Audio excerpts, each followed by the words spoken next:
ಇನ್ನು ಸರ್ವಪಕ್ಷ ಸಭೆಯಲ್ಲಿ ಬಿಜೆಪಿ ನಾಯಕರು ಕೂಡ ಭಾಗಿಯಾಗಿದ್ದಾರೆ. ಮಾಜಿ ಸಿಎಂ ಯಡಿಯೂರಪ್ಪ, ಬಸವರಾಜ ಬೊಮ್ಮಾಯಿ ಕೂಡ ಆಗಮಿಸಿದ್ದಾರೆ. ಆರ್ ಅಶೋಕ್, ಸೋಮಣ್ಣ ಸೇರಿದಂತೆ ಹಲವು ನಾಯಕರು ಆಗಮಿಸಿದ್ದಾರೆ. ರಾಜ್ಯಕ್ಕೆ ವರುಣ ದೇವ ಕೂಡ ಈ ಸಂದರ್ಭದಲ್ಲಿ ಆಶೀರ್ವಾದ ಮಾಡಿದ್ದಾನೆ. ಸರ್ಕಾರ ಯಾವ ತೀರ್ಮಾನ ತೆಗೆದುಕೊಳ್ಳುತ್ತೆ ನೋಡೋಣ. ಬೆಂಗಳೂರಲ್ಲಿ ಮಾಜಿ ಸಿಎಂ ಬೊಮ್ಮಾಯಿ ಹೇಳಿಕೆಯನ್ನು ಕೊಟ್ಟಿದ್ದಾರೆ.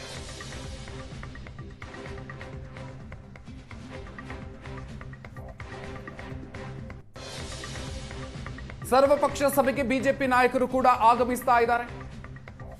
ಗೃಹ ಕಚೇರಿ ಕೃಷ್ಣಾದಲ್ಲಿ ನಡೆಯುವಂತಹ ಸರ್ವಪಕ್ಷ ಸಭೆ ದೃಶ್ಯಗಳಲ್ಲಿ ನೋಡ್ತಾ ಇದ್ದೀರಿ ನೀವು. ಬಿಜೆಪಿ ನಾಯಕರುಗಳು ಆಗಮಿಸ್ತಾ ಇದ್ದಾರೆ. ಬಸವರಾಜ ಬೊಮ್ಮಾಯಿ, ಚಲವಾದಿ ನಾರಾಯಣಸ್ವಾಮಿ ಎಲ್ಲರೂ ಕೂಡ ಆಗಮಿಸ್ತಾ ಇದ್ದಾರೆ. ಆರ್ ಅಶೋಕ್ ಅವರು ಕೂಡ ಆಗಮಿಸ್ತಾ ಇದ್ದಾರೆ. ಹಲವು ಬಿಜೆಪಿ ನಾಯಕರು ಇದೀಗ ಈ ಒಂದು ಸರ್ವಪಕ್ಷ ಸಭೆಗೆ ಆಗಮಿಸ್ತಾ ಇದ್ದಾರೆ. ಸಿಎಂ ಗೃಹ ಕಚೇರಿ ಕೃಷ್ಣಾದಲ್ಲಿ ಕರೆಯಲಾಗಿರುವಂತಹ ಸರ್ವಪಕ್ಷ ಸಭೆ.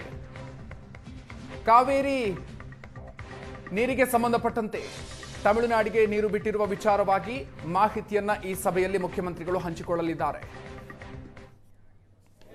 ಕಾವೇರಿ ನೀರಿನ ವಿಚಾರದಲ್ಲಿ ಸರ್ವ ಪಕ್ಷದ ಸಭೆಯನ್ನು ಕರೆದಿದ್ದಾರೆ ಸರ್ಕಾರದವರು, ಮುಖ್ಯಮಂತ್ರಿಗಳು. ನಿನ್ನೆ ಸಾಯಂಕಾಲ ಎಲ್ಲ ಪ್ರಮುಖರು ಸೇರಿ ಅದರಲ್ಲಿ ಭಾಗವಹಿಸಬೇಕಂತ ತೀರ್ಮಾನ ಮಾಡಿದ್ವಿ. ಇವತ್ತು ಕೋರ್ ಕಮಿಟಿಯಲ್ಲೂ ಕೂಡ ಚರ್ಚೆ ಮಾಡಿ ಭಾಗವಹಿಸಬೇಕನ್ನುವಂಥದ್ದು ತೀರ್ಮಾನ ಆಗಿದೆ. ಈಗ ನಿನ್ನೆ ಮಳೆ ಬಂದು ನಮ್ಮ ಕರ್ನಾಟಕಕ್ಕೆ ವರ್ಣದೇವ ಆಶೀರ್ವಾದ ಮಾಡಿದ್ದಾನೆ.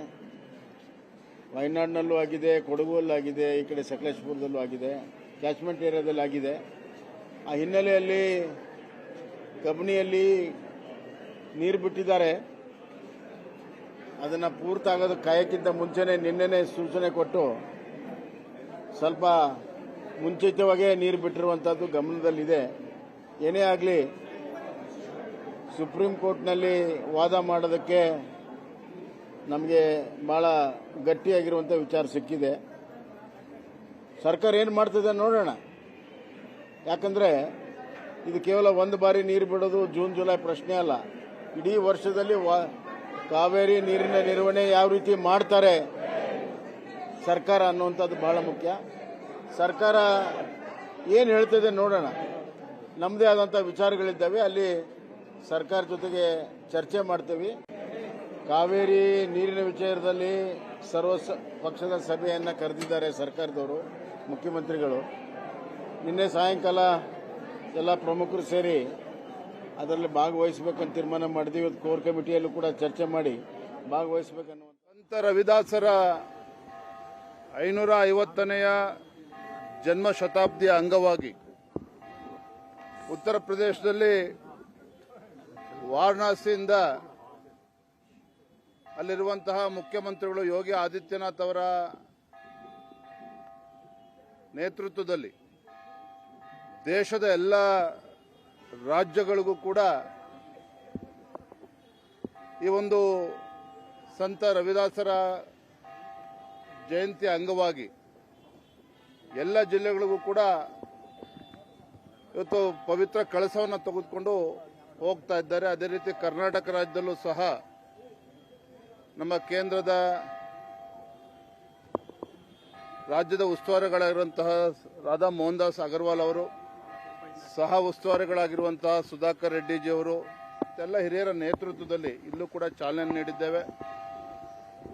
ಸಂತ ರವಿದಾಸರ ಒಂದು ಪವಿತ್ರ ಕಳಸವನ್ನು ರಾಜ್ಯದ ಎಲ್ಲ ಜಿಲ್ಲೆಗಳಿಗೂ ಕೂಡ ನಮ್ಮ ಕಾರ್ಯಕರ್ತರು ತೆಗೆದುಕೊಂಡು ಹೋಗ್ತಾರೆ. ಇದರ ಮುಖೇನ ಏನು ಸಂತ ರವಿದಾಸರ ಅಪೇಕ್ಷೆ ಇತ್ತು, ಒಂದು ಸಮ ಸಮಾಜವನ್ನು ನಿರ್ಮಾಣ ಮಾಡಬೇಕು ಅಂತಕ್ಕಂಥ ಕನಸು, ಆ ಒಂದು ಕನಸು ನನಸಾಗ್ತಕ್ಕಂಥ ನಿಟ್ಟಿನಲ್ಲಿ ಒಂದು ಜಾಗೃತಿ ಮೂಡಿಸುವಂತ ಕೆಲಸ ನಮ್ಮೆಲ್ಲ ಕಾರ್ಯಕರ್ತರು ಎಲ್ಲರೂ ಸೇರಿ ಇವತ್ತು ಮಾಡ್ತಾ ಇದ್ದಾರೆ.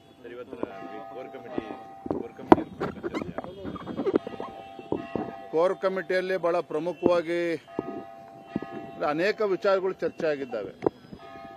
ನಮ್ಮ ರಾಜ್ಯದ ಉಸ್ತುವಾರಿಗಳು, ಸಹ ಉಸ್ತುವಾರಿಗಳು, ಸನ್ಮಾನ್ಯ BS ಯಡಿಯೂರಪ್ಪನವರು, ಬಸವರಾಜ ಬೊಮ್ಮಾಯಿಜಿಯವರು, ಸದಾನಂದ ಗೌಡರು, ಎಲ್ಲ ಹಿರಿಯರು ಇವತ್ತಿನ ಕೋರ್ ಕಮಿಟಿ ಸಭೆಯಲ್ಲಿ ಭಾಗವಹಿಸಿದ್ರು. ಚರ್ಚೆ ಆಗಿರ್ತಕ್ಕಂಥ ಪ್ರಮುಖ ಅಂಶ ಅಂತ ಹೇಳಿದ್ರೆ ಭೀಕರ ಬರ ಇದೆ ಇವತ್ತು ಕರ್ನಾಟಕ ರಾಜ್ಯದಲ್ಲಿ. ಇಂಥ ಸಂದರ್ಭದಲ್ಲಿ ರಾಜ್ಯ ಸರ್ಕಾರ ಕೈ ಕಟ್ಕೊಂಡು ಕೂತಿರುವಂಥದ್ದು ಈ ನಾಡಿನ ರೈತರಿಗೆ ಒಳ್ಳೆ ಮಾಡೋದಕ್ಕೆ ಸಾಧ್ಯ ಇಲ್ಲ. ಈ ನಿಟ್ಟಿನಲ್ಲಿ ಸದನವನ್ನು ಯಾವ ರೀತಿ ನಾವು ಸದ್ಬಳಕೆ ಮಾಡ್ಕೋಬೇಕು, ರೈತರ ಧ್ವನಿಯಾಗಿ ಯಾವ ರೀತಿ ಸದನದಲ್ಲಿ ವಿಚಾರವನ್ನು ಪ್ರಸ್ತಾಪ ಮಾಡಬೇಕು, ಇದು ಚರ್ಚೆ ಆಗಿದೆ. ಅದೇ ರೀತಿ ವಿಧಾನ ಪರಿಷತ್ ಚುನಾವಣೆ 4 ಕ್ಷೇತ್ರಗಳಿಗೆ ಮುಂದಿನ ಅಕ್ಟೋಬರ್ ನಡೀತಕ್ಕಂಥ ವಿಧಾನ ಪರಿಷತ್ ಚುನಾವಣೆ ಈಗಾಗಲೇ ಅಭ್ಯರ್ಥಿಗಳು ಎಲ್ಲವನ್ನೂ ಕೂಡ ಘೋಷಣೆ ಮಾಡಿದೆ. ಒಂದರಲ್ಲಿ ಇನ್ನೂ ಕೂಡ ಬಾಕಿ ಇದೆ. JDS ಜೊತೆ ಇವತ್ತು ನಾವು ಚರ್ಚೆ ಮಾಡಿ ಯಾರನ್ನ ಅಭ್ಯರ್ಥಿ ಹಾಕಬೇಕು ಅದನ್ನು ಕೂಡ ತೀರ್ಮಾನ ಆಗಬೇಕು. ಬಹಳ ಪ್ರಮುಖವಾಗಿ ಇವತ್ತು ಸದನದ ಒಳಗಡೆ ಮತ್ತು ಸದನದ ಹೊರಗಡೆ ಯಾವ ರೀತಿ ಹೋರಾಟಗಳನ್ನು ಕೈಗೆತ್ತಿಕೊಳ್ಬೇಕು ಇದು ಕೂಡ ಚರ್ಚೆ ಆಗಿದೆ. ಮತ್ತು KPSC ಬಹಳ ದೊಡ್ಡ ಅನ್ಯಾಯ ಈ ನಾಡಿನ ಯುವಕರೊಂದಿಗೆ ಆಗ್ತಾ ಇದೆ. ವರ್ಷಗಟ್ಟಲೆ